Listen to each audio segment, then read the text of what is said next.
अस्सलाम student class 7 आपको मैं काम करवा रही थी। पहले मैंने आपको प्रॉफिट एंड लॉस का ये टाइटल पेज बनवाया था, प्रॉफिट एंड, और ये वाले मैंने आपको फार्मूले लिखवा दिए थे। ठीक है, ये फार्मूले लिखने के बाद अब आपने क्या करना है, इसका पहला एक्सरसाइज शुरू हो रही है आपकी।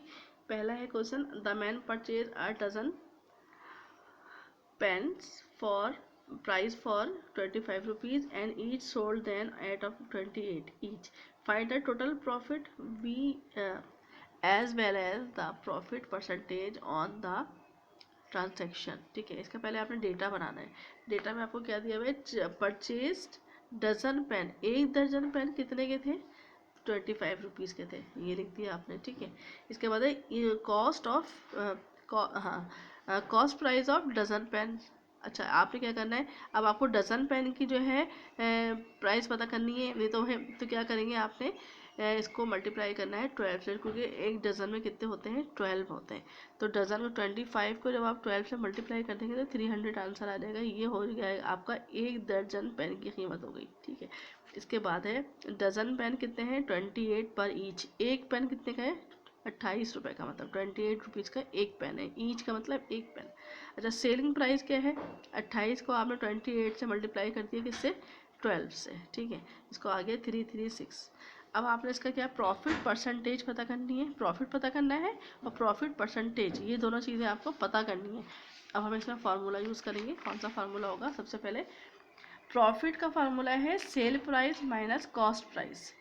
Sale price minus cost price. Sale price क्या है, 336, और कॉस्ट प्राइस क्या है, 300, जो हमने पीछे आपके डेटा में लिखी है वो दोनों लिख दिया आपने। आप 336 में 300 निकालिए, क्या बचा, 36 रुपीज़। ये हमारे पास क्या आ गया, प्रॉफिट आ गया, कितना, 36 रुपीज़ प्रॉफिट आ गया। अब प्रॉफिट परसेंटेज पता करना है। प्रॉफिट परसेंटेज का फार्मूला है profit upon cost price multiply by 100। ये आपका प्रॉफिट परसेंटेज का फार्मूला पीछे भी लिखवाया है मैंने आपको, ये मैंने यहाँ यूज़ करा है। अब ये देखें, प्रॉफिट क्या आया था हमारे पास, 36 रुपये आया, वो रखा। कॉस्ट प्राइस क्या थी, 300 रुपीज़, पीछे हमने लिखा हुआ है डेटा में, और मल्टीप्लाई बाय 100। 2 जीरो से ये 2 जीरो कट गए, ये 2 जीरो से ये 2 जीरो कट गए। ठीक है, अब बचा 3 के टेबल से आपने 36 को काट दिया। 3 1 3, 3 2 6, आपके आंसर क्या आया, 12 परसेंटेज क्या आ गई, परसेंटेज प्रॉफिट परसेंटेज आ गई आपकी 12%।